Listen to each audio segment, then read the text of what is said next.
Yo, it's Guido coming at you with a Tactics Talk. Welcome back, guys. Thanks for tuning in. Yesterday, we saw a stolen game, a stolen win. I'm going to show you another one, another example of it. Things to look out for. I think I'm of two minds of this. I've probably said this multiple times in the past, but we'll say it again. When I give examples, I am not saying it's the perfect example or number two, the only example, right? A2 and -5, all right?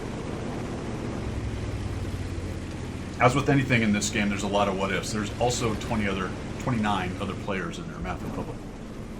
But what I do try to show are situations that fit the bill or partially fit the bill. So we're going to have a pretty close game here, and we're going to have to try to steal a win. And it's going to be very close, and there's going to be an argument to be made to maybe win the game. We'll get to that when we get there. But as most close games go, this one takes a while. So I'm going to bring my Grom over here. Got two guys on this corner. This thing is really difficult to use because it doesn't have a lot of field of regard. And I'm going to try to shoot down the building, but of course it eats the shot, and that is unfortunate. Tiger is sitting out. He shoots. Now, Tiger reloads pretty quickly. In fact, he's inside my reload already, and I'm going to eat a shot from him. And I don't reload in time, so not the greatest trade. I tried to knock down that building. I think I actually missed it. Actually missed it. We have one shot of damage. We're dealing with the corner here. I'm watching the middle. By the middle, at least in this case, the factory middle here, not necessarily the middle over there, but also watching the south because I want to know what's going on behind me. On this map, if you're where we are or where the Tiger One and the rest of them are, on their side, if the top of the map loses, you got trouble. Yeah, I eat a, 320 alpha shot from that guy, and that's unfortunate. So we'll bail out of that. As we learn more about this game and get better, even though I have 100,000 battles, I'm still trying to learn and get better. Let's not chase after or throw good money after bad, let's call it that. That AMX is sitting there. He's got a decent turret. I'm not that heavily armored of a TD, so I'm not going to sit there anymore. That took me all that time just to say, let's go do something different. I don't want to move too far forward either because I'm going to get shot in the side. And all of a sudden I find these dudes, and I'm thinking, oh man, poke around the corner. Come on, IS-3, and he thinks better of it. That's unfortunate. That was good. All right, let's sit here and move there. There we go. Now watch what Mr. Tiger does. This is fantastic. Okay, I am, okay, sure. I thought he was going by, and no, okay. So I'll let him know that I am displeased with that. Is that stupid? Sure. Sure it is. Is it pithy? Of course. Does it maybe get the point across? Potentially. Potentially. If you want to cross in front of somebody in order to push, be my guest. If you want to cross in front of somebody who's set up in order to just also sit there, don't do that. Okay, South is holding on. We're okay. You'll notice the Comet is raging around. He actually does a really nice job in this game. This is a tier 9 down to tier 7 game. So I am middle tier. And we're going to sit here for a bit. The problem, this is one of my problems with casemate TDs in this game, guys. Casemate tanks. You're kind of limited. Your flexibility is low, so the ability to push and side scrape and do some of the things, especially with one like this that is a true casemate kind of TD, it's difficult. So you're often relegated, and unfortunately the way people teach the game sometimes, or even the way wargaming teaches the game sometimes, is like that's the tactic with a TD. I'm going to ambush. Whether I'm in a bush or far back or looking down a lane like this one, that's my role, right? Because I have the big stick and I can ambush. And while that's entirely acceptable in terms of, depending on the situation, certainly that can be awesome. You got a big stick, casemate staring down a lane, it's going to make people not want to go there, which could be useful for your team. But in terms of flexibility, I really porked this away. That is unfortunate. In terms of flexibility, though, as the player, it's severely limited. You don't have a turret, so it's just trade. And the less field of regard you have, or if you don't have a half turret or full turret like some TDs do, it can get really painful. So this guy, I'm really hoping I take a chunk out of him. There goes the IS-3. Like, what are we doing here? Oh, okay. Maybe, no, ricochet. All right. There was something in the way, probably a building or some such right there. Pretty even though, right? 7 to 8. Neither team has really set the conditions to win by cap. Right now, jumping on the cap would be pretty stupid by either team. So you see that nobody's really trying that. And for people who say, well, cap is a perfectly valid way to win the game, let's break that down a little bit. Let's break it down a little bit, because my contention is that you have to set the conditions for a cap. And generally, winning by killing the other team is preferable to capping. I said generally. All right, that should be the goal. The goal is to destroy the entirety of the enemy team. A cap is a backup win condition, in my opinion. And the conditions have to be set. So we can already look at this and go, well, conditions certainly aren't set. Let's say that Char MLE zinged into our cap and started capping. I think everybody would agree that's not a good idea right now. I.e., ergo, for example, it is not, the cap conditions are not set. That applies to the whole game, even as we get later, all right? Now the question becomes, when are the cap conditions set and what does that look like? Because it's one thing to say the cap conditions aren't set. It's one thing to say you need to do a bunch of damage. It's one thing to say you need to try to track tanks. The question after that very easy thing to say is how. What does that look like and how do you do it, right? So capping, what does it look like and how do you do it? I've gone back to staring down a corridor. I have a Tiger 2 there. I know they know he's there, so I was really hoping that the AMX65T and maybe the IS-3 would make a push, and between he and I we could punish them a bit, but they're not. And then that sucked so bad.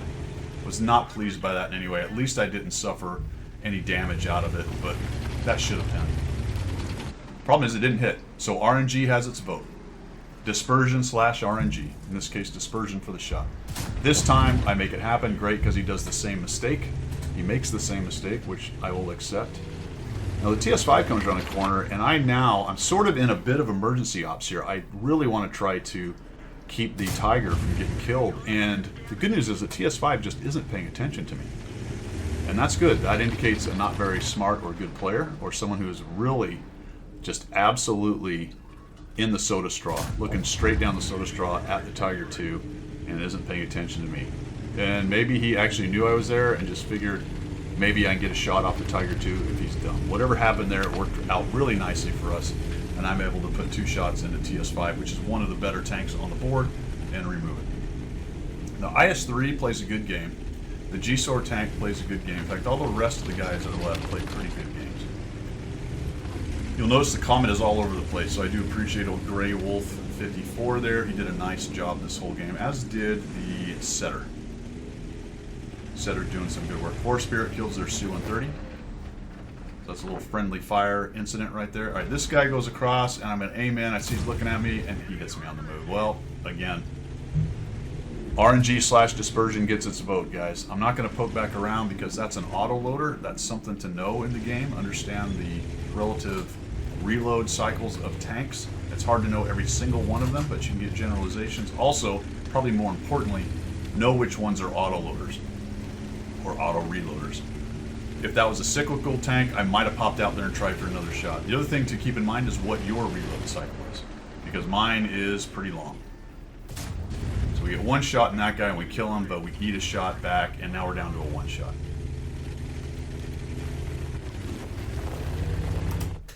Okay, what am I doing here? Well, there's 3 of them. There's 5 of us, but they've got some pretty good hit points. In fact, I just saw the IS-3 and the G-SOR, and neither one of them has any damage. That's not good. I am at 430. If I stay here, more than likely they push me and kill me. So it's dumb. I need to fall back. I need to create separation between me and them. And I'm actually going to do it this way. I am going to run back, and I might even get up on the sniper spot. Already takes a stab at me. Thank goodness he missed. And I'm just going to truck it. I'm going to head back to our sniper spot, but something's going to change my mind. Watch what happens. I'm watching the mini-map right now, and unfortunately I can see the setter, the Forest Spirit, and the Comet all the way down the corner, so I don't have any support other than the artillery, which is another reason I'm bailing out of this. I don't want to take on the G-SOR and the IS-3 alone. Look where they're going. Look where they're moving. See how they're moving back towards their cap? They're not coming for me. Great. I'll use that SA. I'll just spin back around, and now I'm going to move back in here to help support those 3, because I also don't want those 3 to get pushed. I want the IS-3 and the G-SOR to be worried about me back here. almost pushed up, and I decided, you know what, let's go up to the top. And unfortunately, the Forest Spirit makes himself seen and gets killed, and that hurt us. Because that's a big gun. The Forest Spirit sitting up there with that big gun really would keep their heads down. It would very much limit their ability to operate and move around. Artillery doesn't quite kill theirs, so that's still a problem. But I'm going to come back this way, and they shouldn't know where I am, basically. I'm going to use this spot here and see if I can get a sneaky shot on something.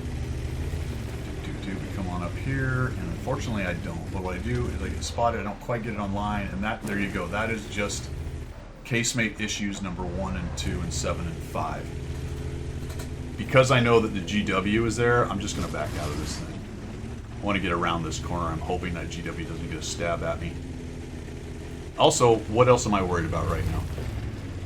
Well, I'm also worried about the IS-3. I mean, he can just come up and over that ramp right there and kill me. Even if I hit him for a shot, it's very unlikely I win that fight. He does have to worry about the little tanks up here, and I might actually be able to get them to help me out, but I still think he wins this fight. But let's see what happens. Also, we can talk about the cap conditions. Are they set? Are cap conditions set? Well, there's no way we can cap them because they're both at the cap.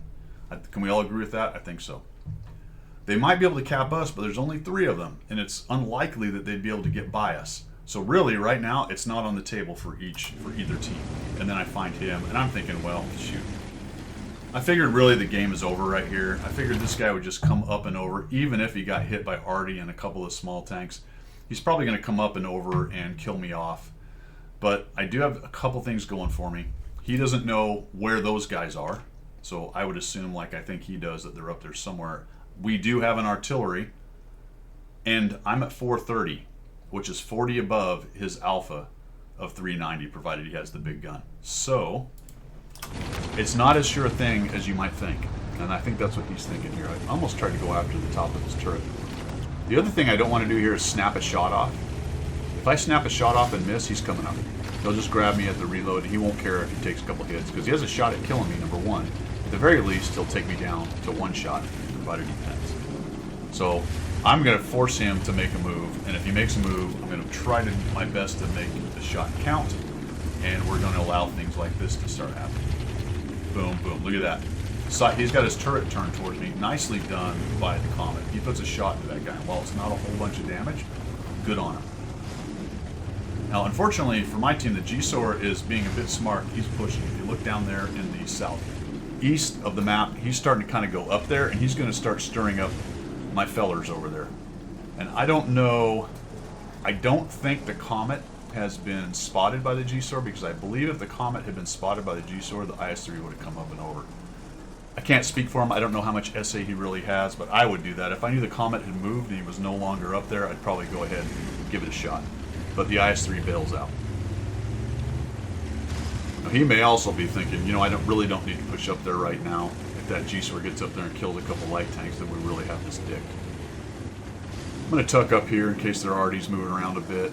What I really want to do is get out of proxy light range, so we'll just move this way. I'm a little bit worried about the GSOR getting too close, coming across the right side up there, coming across to the right, kind of towards the settler, so I don't want to get shot in the back. So that's kind of why I wanted to disengage from the IS-3. If the GSOR heads up here, which I think that's where he's kind of headed, at least he looked like he was headed that way, then all he has to do is proxy light me and I start getting shot, and then I'm just doomed. So, unfortunately, right now, I got to get out of here. It's become an untenable position, right? Because both the Comet and the Setter have left. I have no longer any cross-court shots. I'm going to take a slight chance going this way to the ramp. So I'm pretty sure the IS-3 won't be over here, but I might run into the GSOR if he has come over to the edge of the hills, and it looks like he has not. Also, why am I doing this? Well, my 2 support tanks, the Comet and the Setter, just completely repositioned, so I'll have to take advantage of that. I don't want to go herring off somewhere on my own at 1 shot like I am. Let's support these 2 and see what they do. Took a bit of a chance to come around the corner. Thought maybe I could surprise somebody and get a shot in. I was also fairly confident nobody was here based on where the Comet and the Setter. Notice the Setter had come across there, so he has pretty good view range. taking a slight chance that the IS-3 went up on the ramp and might come down this ramp, but that's all right. I'm trying to support the Setter and the Comet right now. We're at 2 minutes. Capping is now really a possibility, depending on where they are. We need to move towards their cap, because I think we're all thinking now on this team, on the green team, that they're protecting the cap. If we're lucky, one of them has gone off somewhere. The Setter still hasn't lit anybody, which is very interesting. Comet follows him. So I'm going to move in and see if I can maybe get some guys lit. I don't want to go through there. We don't have enough time. There's a bunch of dead tanks. Take a quick peek here. Nobody's there. These guys are moving across. They still haven't lit anything. And right now the Spidey senses are going, this is odd. What is going on here? Let's move into here. Oftentimes people will be hanging out here. All right, this was very interesting. I see the IS-3. He's moving that way. I don't want him to know I'm here. If he does come in here, then I want to be able to ambush him so that he doesn't know I'm here. So I'm going to actually try to hide behind these right here. And I was very glad he stopped. So I don't come around the corner. If I'd have come around the corner, he spots me. I'm just going to stay right here. I have the advantage that he doesn't know where I am. Look, I'm zooming out with my camera, and there he goes. So we're going to sneak around. There we go. And if he comes through there, we'll shoot him. They find the Arty. Very interesting. 1:38. IS-3 doesn't come through. I don't see him go back that way. So I'm not sure where he is. I'm very surprised he didn't turn around, because they have to know that both the Setter and the Comet are back there based on they just killed the Arty. And this time I actually do go against the wall, because I want to know if the IS-3 is still around here somewhere. And he is not. Take a quick peek. Do I see the G-SOAR of the IS-3? I do not. It's 1:10. All right, we are absolutely now at steal the win. I write cap. I'm really hoping they go to the cap. Well, all right, let's try to entice these two to go to the cap. Looks like the Comet's doing it. The Setter's doing it. That's 2 on the cap. I'm going to make a dash to the cap. We're going to set up a defense. And I actually decided to go, in this case, with 3 on and none trying to screen. We've talked about screening a lot on this channel, but I felt like knocking the time down was better than working a screen when I only had really a 1-shot right there, and there was 2 of them. So I really don't know where they are, and I'm very surprised that the G-SOAR isn't right on top of us. He didn't see us. He's not nearby. Watch what happens here. So not bad. Guys get set up. We have 22 seconds out of 39 that are left. Waiting, waiting. Watch the M12.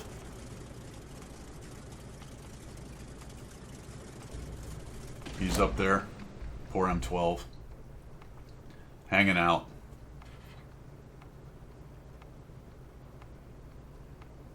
Oh, I'm sorry. I thought... Huh, that's interesting. I thought the M12 got killed. Who knows where those guys went? Who know where they went? I assume they might have been running for the other cap.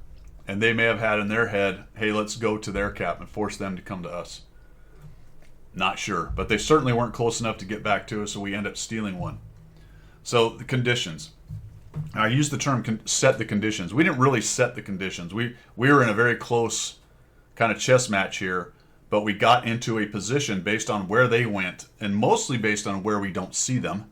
That's information in and of itself. You can see them and know where they are, or you can not see them somewhere and know they're not there, and either one of those can be very important. Because we were running around here quite a bit, neither the G-SOAR nor the IS-3, after we initially spotted them, came back in here. Then let's go ahead and cap as fast as possible and see if we can steal one of these things, and we absolutely did. So got 3,876 damage, 803 assist, chipped in a couple of kills. Shout out to the Comet, the Setter, and the Arty, who were able to survive and help out. There you go, setting conditions for the cap. One example of many that shows how you do that in a situation where we were able to do that. But I still say that winning this game via killing all the enemy tanks is a more surefire way, or the better way to do it. This is a backup, and if you do it right, it can be effective. That's all I've got. Have a great one. See ya.